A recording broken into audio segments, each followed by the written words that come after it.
This is the E boogie.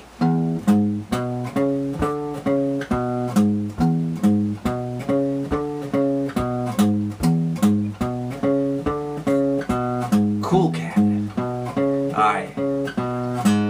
Okay, let's take a close-up of that. And you have several different things that are very, very important. Is the note is open. It's called an open position.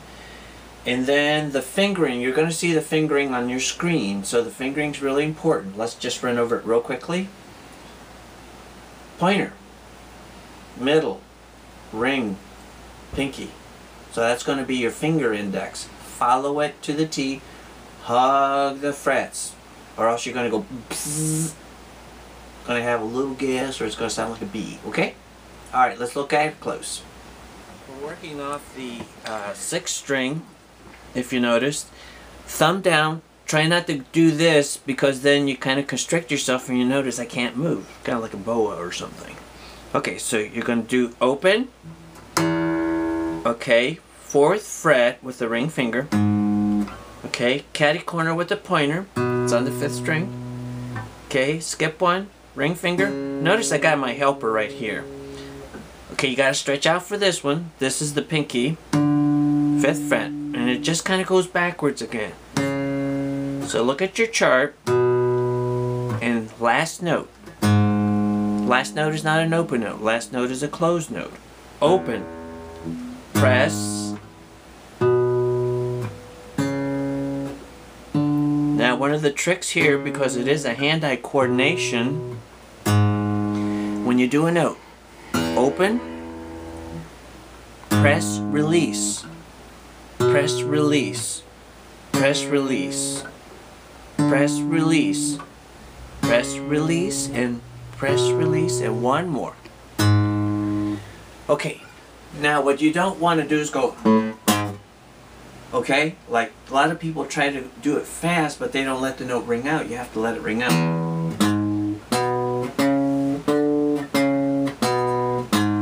It's okay to do that. And the other thing that I'm doing so it doesn't get so gaudy is I've got my hand down on the bridge again, creating a partial mute, and that's okay. Won't sound as bad either.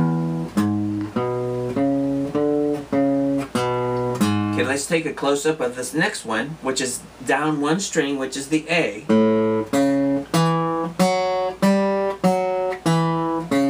Usually I tell people to do these multiple times, over and over and over and over again.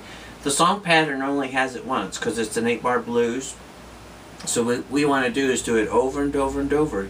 You're creating muscle memory. Okay, let's look at it very closely. Now, down to the 5th string, open, press, notice it's on the 4th fret, and this is basically the same thing, okay? You just go backwards. Okay, now let's hit it again. Open, press, there's the pointer, and I have my ring again. Here again I have my middle and ring helpers. Okay, stretch it out, and I go backwards. Important to have the thumb down. Notice that the thumb is in back. What that allows is your hand to flex open like this, and you won't constrict it.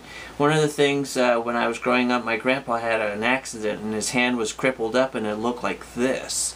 So if you put your thumb up here and try to do the song, it's the same thing. You're crippling your hand up. The next one is going to be the B pattern.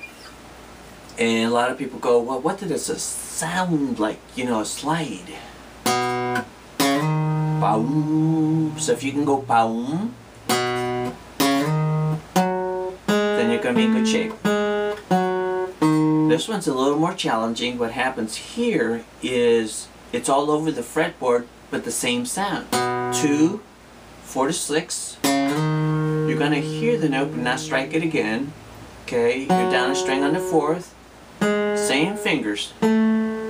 Nothing's going to change except for that little slide. No open notes. This is called a closed position. B. Ba, bum, ba, ba, ba, ba, ba, bum. Last note is going to be there.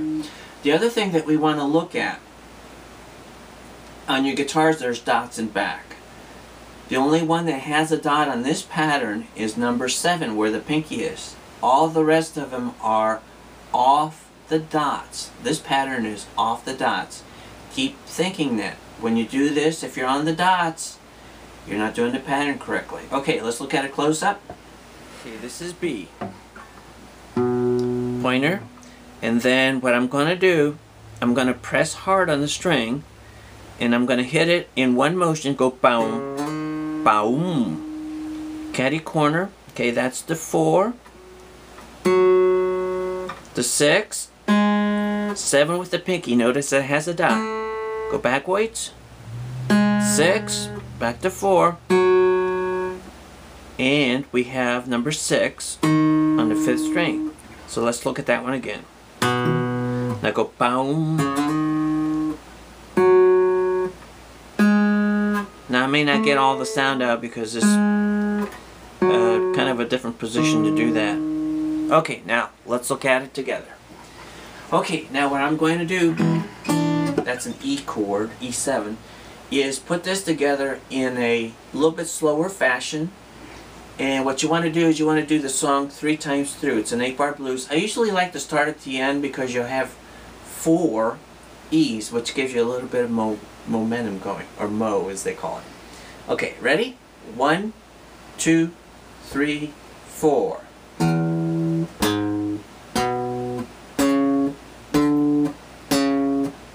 Now you want to try this after you kind of get going a little bit on it. Practice over and over and over and over again. This is number 3.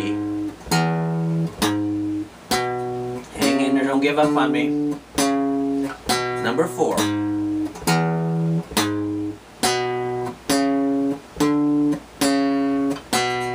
Now I'm going to take a tiger pause there, then A.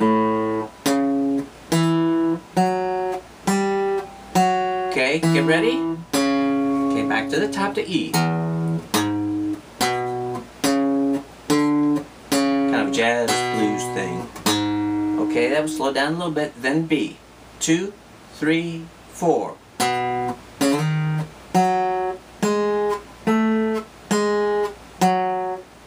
Now, the most important thing on this one, relocate your hand to move down to the open position because you're kind of caught up way high on the fretboard now. It's high for this song.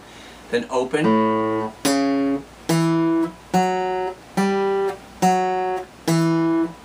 And at this point it brings you back to 2 to end, 2 to begin, which equals 2 plus 2 is 1, 2, 3, 4, 4.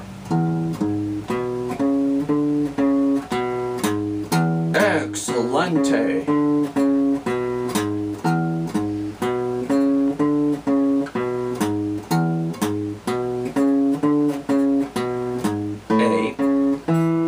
Long range goal, E,